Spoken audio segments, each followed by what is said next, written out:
Halo keponakan, apa kabar kalian? Mudah-mudahan selalu dalam keadaan sehat. Dan hari ini tambu lampot saya bertumbangan. Dan cara ini juga bertumbangan.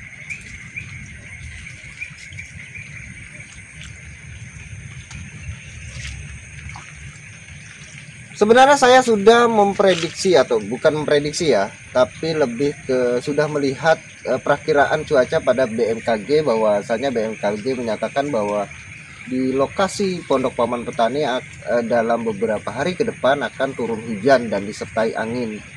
Namun saya tidak tahu bahwa angin yang akan datang itu sekencang ini, sekencang tadi ya. Sehingga membuat tambu lampot saya porak-poranda seperti ini. Namun begitulah, BMKG hanya mampu memperkirakan bahwa akan turun hujan dan angin. Namun hujan sederas apa dan angin sekencang apa, BMKG pun tidak mampu memperkirakan itu. Yang pasti efeknya, BMKG tidak bisa memprediksi efeknya seperti apa. Sama dengan halnya si pembuat bom. Si pembuat bom hanya mampu memprediksi ledakan, namun tidak mampu memprediksi efek yang terjadi dari ledakan atau radiasi yang terjadi akibat ledakan. Sama halnya seperti saya sudah menata planter bag saya sedemikian rupa untuk menghindari terjadinya hal seperti ini, namun kenyataannya masih saja terjadi. Dan ini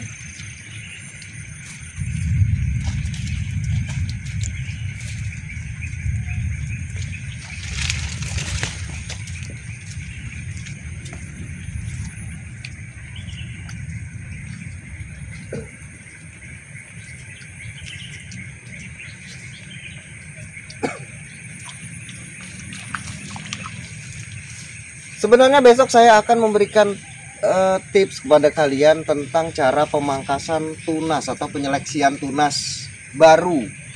Nah, seperti ini kan sudah bagus ya, sudah minta diseleksi sebenarnya, namun karena kejadian ini jadi kelas saya pending untuk beberapa hari ke depan sampai saya selesai memperbaiki ini. Sebenarnya masih banyak yang perlu saya sampaikan tentang tanaman jambu ini, belum tanaman jambu airnya.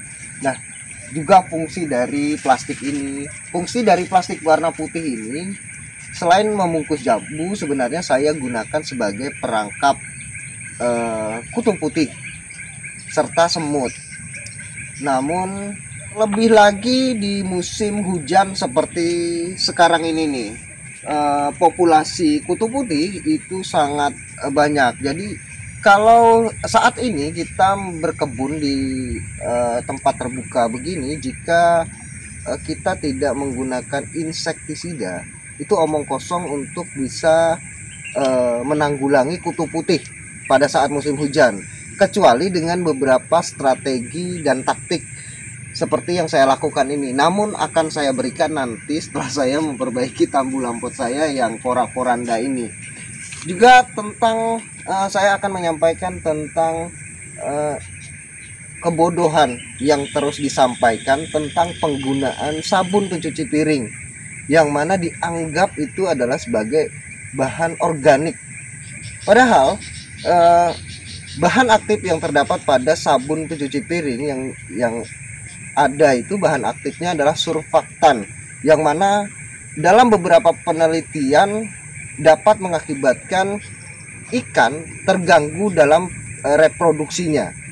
Nah, itu masih terus dikampanyekan untuk penanggulangan hama secara organik, yang mana ramuan-ramuan organik seperti tuba, terus kemudian brotowali dan sebagainya, kemudian dicampur dengan sabun pencuci piring untuk penanggulangan hama. Untuk hama saja mati, bagaimana untuk manusia, kan? Terlebih lagi ada sabun pencuci piring yang memiliki bahan aktif yang tadi saya sebutkan. Itu terus diulang-ulang. Nah, saya juga sebenarnya pengen menyampaikan tentang tanaman berir. tanaman berir ini mungkin kalian bisa mencari literasi lain dulu sebelum saya menjelaskan tentang tanaman berir yang saya gunakan sebagai menekan populasi hama. Nah, kalau untuk jambu air saya gunakan untuk menekan populasi lalat buah. Nah, ini jambu citra. Nah, jambu citra ini terkenal dengan rimbun, sehingga tempat berkumpulnya atau tidur burung. Nah, burung membantu saya dalam menekan populasi ulat. Nah, ini jambu madu belinya juga bergelempangan, jambu citra.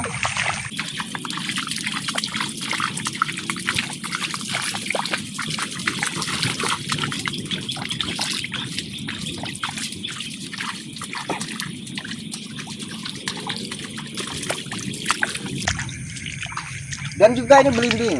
Nah, belimbing ini adalah terkenal bahwa dia berbunga sepanjang tahun, walaupun buahnya belum tentu ada setiap bulannya.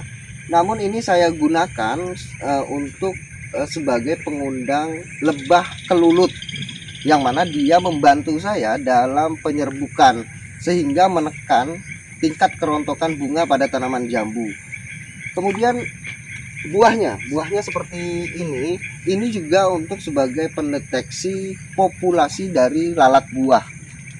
Nah, seperti ini berarti kan populasi lalat buah sedang meningkat.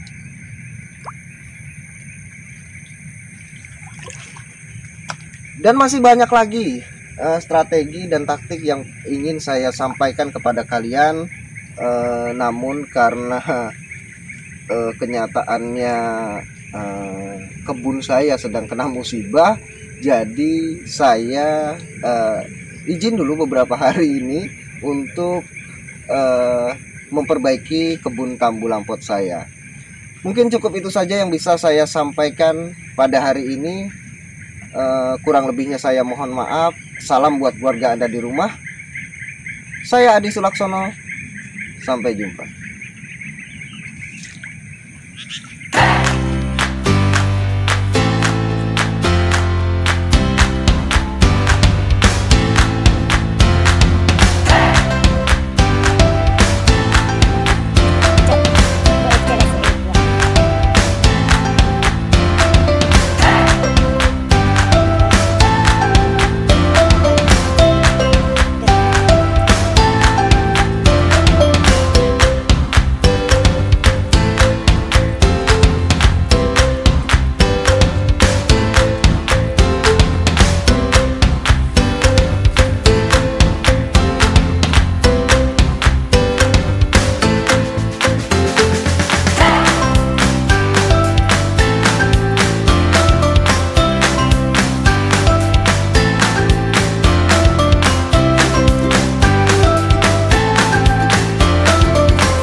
Dan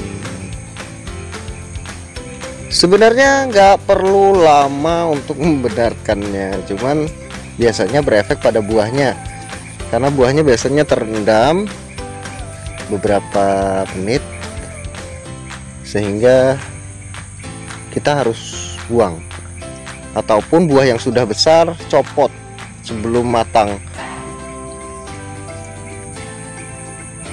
Nah, ini sudah rapi lagi kan. Dan sebenarnya kalau dibuat seperti yang belakang ini, itu nggak tumbang dia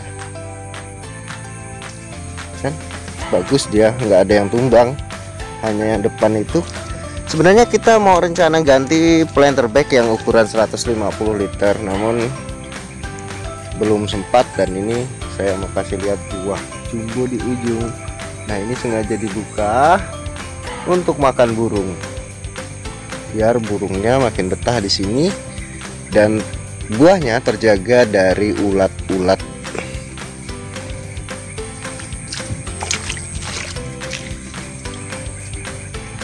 Nah, ini yang belakang aman semua, namun yang depan pun sudah aman sekarang, jadi nggak perlu khawatir.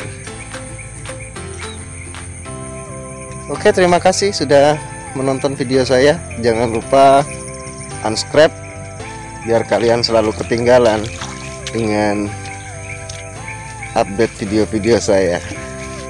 Salam buat keluarga Anda di rumah. Sampai jumpa.